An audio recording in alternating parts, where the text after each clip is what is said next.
Армагтай орд дээр одоо Hanodu Mines гэдэг компани бол одоо Австралийн бирж дээр одоо Армагтай ордыг гаргаад одоо оруулаад зардсан байгаа. Гэсэн мөртлөө Торонтогийн бирж дээр бас бүртгэлтэй. Тэгэхээр бол энд бол одоо бид нар ерөөсөө ямар ч итгэл байхгүй болчиход байгаа. За нөгөө өнцгөөс нь харах юм бол бид нар одоо GGG гэдэг одоо хятадын компани нь бол өөрөө одоо Армагтай орд дээр хөрөнгө оруулалт гэдэг нэрээр Hanodu Mines компани дээр эхний ээлжийн 27 сая доллараар оруулаад одоо хөрөнгө оруулалт гэдгээр оруулж байгаа. Тэр хөрөнгө оруулалт нь биш. Энэ бол зүгээр хувьцааг нь худалдаж авах. Энэ компанийг одоо хятадын компани авах гэдэг үүднээс л бид нэр энэ дээр бас жоохон болгоомжлж ингэж хандж байгаа шүү.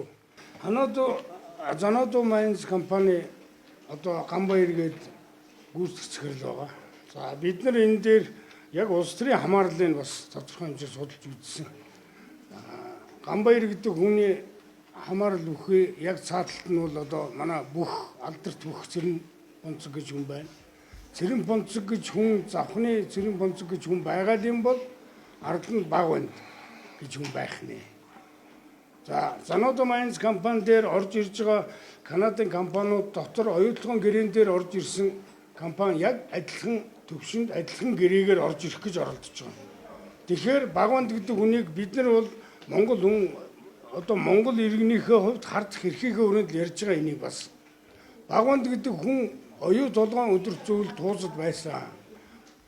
Гэтэл тэр хүн өөрөө Монгол улсын ерөнхийлөгч байсан. Ер нь эхнээсээ буруу байсан хүн шүү дээ.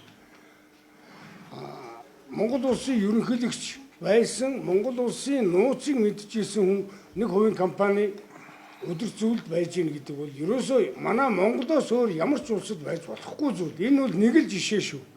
Гэтэл одоо Монгол улсын ерөнхийлөгч ерөнхий сайд төрийн өндөр алба очиж исэн хүмүүс ч гэсэн ямар төвшөнд ямар компани дээр хаана явж байгааг бид нар бүгдээрээ мэдчихэв.